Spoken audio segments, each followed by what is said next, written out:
এইটো এটা টমেটো চচৰ বটল অধ্যক্ষ মহোদয় 200 গ্ৰাম ইয়াৰ দাম 80 টকা এই বিষয়টো পাছলৈ আনিম মই কৈছোঁ যে ইম্পেক্টটো আনিবৰ কাৰণে এইটো মই প্ৰদৰ্শন কৰিম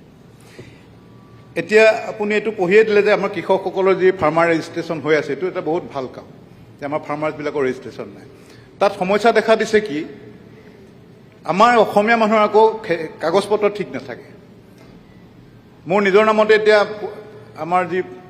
পুৰুষৰ মাটি মোৰ নিজৰ নামতে আনিব পৰা নাই এবছৰমান আগতে মই এপ্লাই কৰি দিছোঁ ইমান জটিল কাম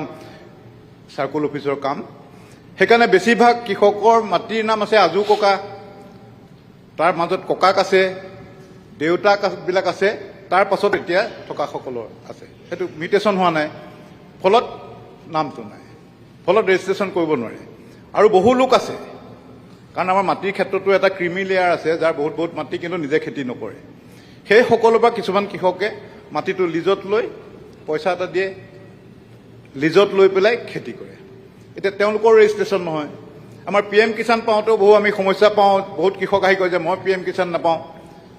যেতিয়া সুধি পুছি চাওঁ যে তেখেতৰ নামত মাটিয়েই নাই তেখেতে ক'ৰবাত আদি কৰে এই কিছুমান সমস্যাৰ কাৰণে ইয়াৰ যদি আইনটো সলাই অলপ সকলোৱে কৃষকে যাতে প্ৰকৃত কৃষক দ্য ৰিয়েল ফাৰ্মাৰ্ছ তেখেতসকলৰ যদি নামত মাটিটো আহে তেনে এনেকুৱাও এটা আইন পায় যে কাৰোবাৰ পৰা যদি লিজত লিখাই আনিব পাৰে আমি কৰিছোঁ বুলি তেতিয়া তেওঁলোকৰ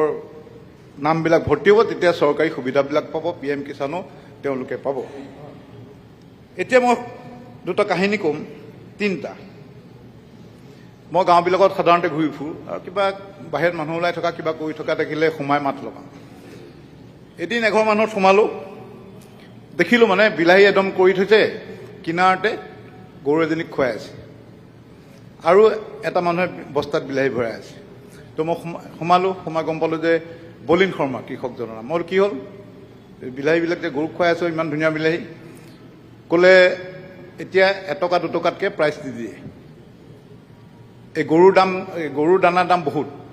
সেইকাৰণে ইয়াৰ অলপ খুৱাইছোঁ কিন্তু বেছি খুৱাব নোৱাৰি গৰুৰ পেটত গেছ হয় বাকী বোলে এজনে গাহৰিৰ কাৰণে অলপ বিলাহী লৈ গৈছে বিনামূলীয়াকৈ কাৰণ ছিঙিলেও দামটো হাজিৰা কৰা যিটো দাম ওলায় সেইটো দাম নোলায় এতিয়া মই ক'ব খুজিছোঁ যে বিলাহী 200 গ্ৰামত যদি ইমান দাম হয় 80 টকা 1 কেজি বিলাহীত 1 টকা 2 টকা কেতিয়া হৈ যায় আৰু মই আগদিনাখন 30 টকাত মই বজাৰত কিনিছোঁ বিলাহী তে বজাৰত সেইদিনাখন 30 টকা দাম মই 20 কিলোমিটাৰ আঁতৰতে খেতিয়কজনৰ ঘৰ মই তাত গৈ পাইছোঁ যে 1 টকা 2 টকা দাম দিছে মাজত কি কাৰণ সোমাই আছে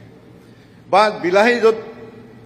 প্ৰডিউচ হয় সৰহকৈ তাত এনেকুৱা আমি এহেঁতকে মাতি আনি এইটো কি কোম্পানী নাজানো এহেঁতকে আনি মাতি আনি ফেক্টৰী এটা বনাব পাৰোঁ নিজেও বনাব পাৰে এইটো চাগে বেছি দামী ফেক্টৰী নহ'ব আৰু ইয়াত অকল বিলাহী নাই চাগে যেনেকৈ মাজা বনাবলৈ ৰঙালাও মিক্স কৰে মাজাৰ যিটো হালধীয়া যে খাওঁ মেংগ'ৰ হেৰিটো মেংগ' নাথাকে তাত ৰঙালাও থাকে ইয়াতো চাগে বেলেগ কিবা মিক্স দিছে সস্তীয়া বস্তু 80 টকা তো এইটোতো আৰামত আমি এই ৰেটটো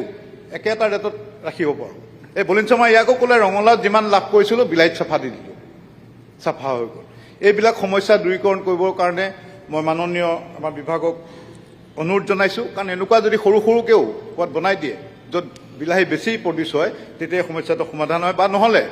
কৃষকে বোলে ইয়াত ডাইৰেক্ট ট্ৰাকত উঠাই লৈ যাব পাৰে নিজৰ বিলাহী লুট কৰিলে বাটত কোনো বাধা বিঘিনি নাই গৈ ফেক্টৰীত বিকি দিলে এনেকুৱা এটা লাইন আপ কৰি দিলেও এই বিলাহী